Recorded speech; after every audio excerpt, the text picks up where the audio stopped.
வணக்கம் தலைவா, அனைவருக்கும் இனிய வணக்கம். இன்றைக்கி நம்ம இந்த ஒரு வீடியோவில் எதை பற்றி பார்க்க போகிறோம் அப்படின்னு பார்த்தீங்கன்னா, ரேஷன் கடைகளில் இந்த அட்டைதாரர்களுக்கு ஒரு சில புதிய அப்டேட்டுகள் வந்திருக்கு.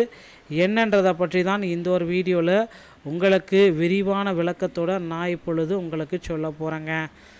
தமிழ்நாடு அரசு போலி ரேஷன் அட்டைகளை ஒழிப்பதற்கு விநியோகிய முறையை சீரமைப்பதற்கும் புதிய கடுமையான விதிமுறைகளை அமல்படுத்தியுள்ளது. குறிப்பாக பிஹெச்ஹெச், ஏஏஒய் மற்றும் என்பிஹெச் ஆகிய 3 வகையான அட்டைதாரர்கள் தங்கள் ரேஷன் அட்டை ஆதார் இணைத்து கேஒய்சி அப்டேட் செய்து கொள்வது கட்டாயமாக்கப்பட்டுள்ளது.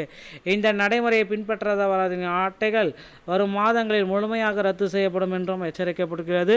முறைகேடுகளை தவிர்க்க ரேஷன் கடைகளில் சிசிடிவி கேமராக்கள் பொருத்தப்பட்டுள்ளதோடு தகுதியானவர்களுக்கு பொருட்கள் கட்டாயமாக்கப்பட்டுள்ளது. மேலும் ஒரே நாடு ஒரே ரேஷன் அட்டை திட்டத்தின் கீழ் பயனாளர்கள் எங்கு வேண்டுமானாலும் பொருட்களை பெற்றுக்கொள்ளும் வசதியும் இதில் விளக்கப்பட்டுள்ளது.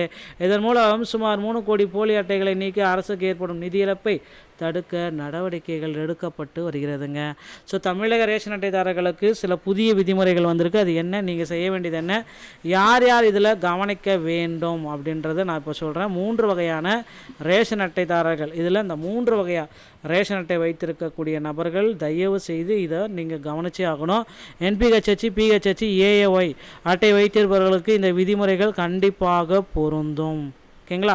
நீங்கள் செய்ய வேண்டிய கட்டாய மாற்றங்கள் அப்படின்னு நம்ம பார்க்குறப்ப ஆதார், ரேஷன் கார்டு, கேஒய்சி இணைப்பு, பயோமெட்ரிக் சரிபார்ப்பு ரெண்டுமே, அப்புறமேலுக்கு வந்து பார்த்திங்கன்னா இந்த மாத இறுதிக்குள்ளார, இந்த டெட்லைன் இந்த மாத இறுதிக்குள்ளார இது எல்லாத்தையும் முடிக்க வேண்டும்.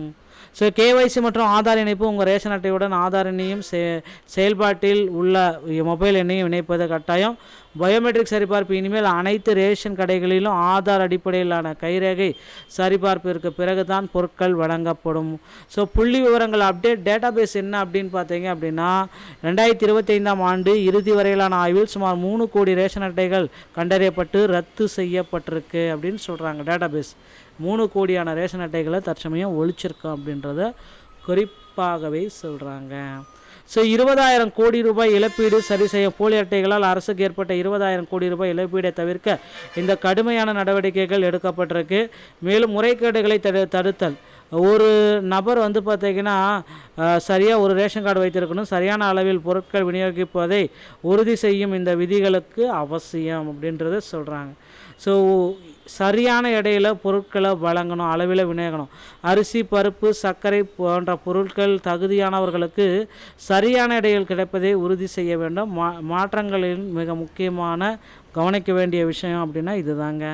ஸோ இப்போ சுச்சுவேஷன் பிரகாரம் வந்து பார்த்திங்கன்னா இந்த விதிகள் எல்லாமே நீங்கள் பின்பற்றுறீங்க அப்படின்னா உங்களுக்கு கண்டிப்பாக உங்களுடைய ரேஷன் கார்டுக்கு 10,000 15,000 வரைக்கும் தர இருக்காங்க. இப்போந்தே உங்களை தயார்படுத்தி கொள்ளுங்கள். இந்த ஒரு வீடியோ பதிவு உங்களுக்கு பிடிச்சிருந்தால் நீங்கள் நம்முடைய சேனலோட இணைந்திருங்கள். மீண்டும் ஒரு நல்ல தகவலோடு நான் உங்களை சந்திக்கிறேன். நன்றி, வணக்கம், தேங்க்யூ.